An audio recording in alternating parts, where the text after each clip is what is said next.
ሳይ በሙሉ ከንፈራቸው ትልቅ ነው የሄድኩኝ ብቻ በቃ ዝም እያልኩ መሳብ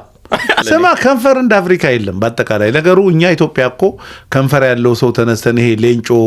ለምቦጫ ምናምን ላይክ እንጂ እንዳዳልሆነ ስማ ከንፈር እና አንጀሊና ጆሊ ስንት ነገር ነው ያወጡት አንድ ነጭ ያወራሉ አንጀሊና ጆሊ ብለው አፍሪካ ከንፈር በከንፈር አይደለም ከንፈር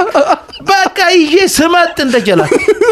ይሄ ልለቅ ነው እኔ ትልቅ ከንፈር ያላት ሴት ነው የምወደው እያለ ነበር ሪሜምበር ሶልና እኔ እዛ ሄጄ በቃ ዝም እያል ከንፈርኩ ስመጥ እዛ ሄጄ እያየው በቃ ሳይ በሙሉ ከንፈራቸው ትልቅ ነው ዝም እያልኩኝ እየሄድኩኝ ብቻ በቃ ዝም እያልኩ መሳብ እንደዛ ስም ያላቅም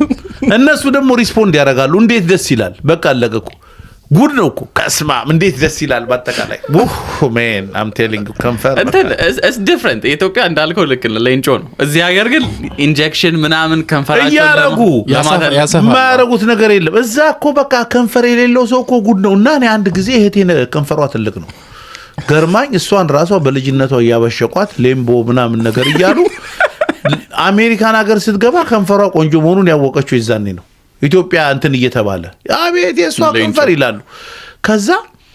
ምን ትላለች በጣም አብየት ስለሆነች ብዙ ጊዜ ስለሰማችሁ እንደ አንተ ሰለሞን እነዚህ ሰዎች በቃ የተሰረጠቀ ነገር ነው እንጂ ከንፈር የላቸውም ስትል ዝም ብዬ ሳይ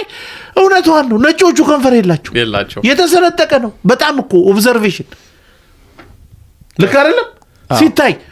አንተ ሰው አለ ከንፈር የሚገርም ነገር ነው አፍሪካ ስታይ ከንፈር በቃ አፍንጫው ምናምን ቀዳዳው ሲታይ ስማ ትክክለኛ ቢዩቲ አፍሪካ ነው ያለው አይ አግሪ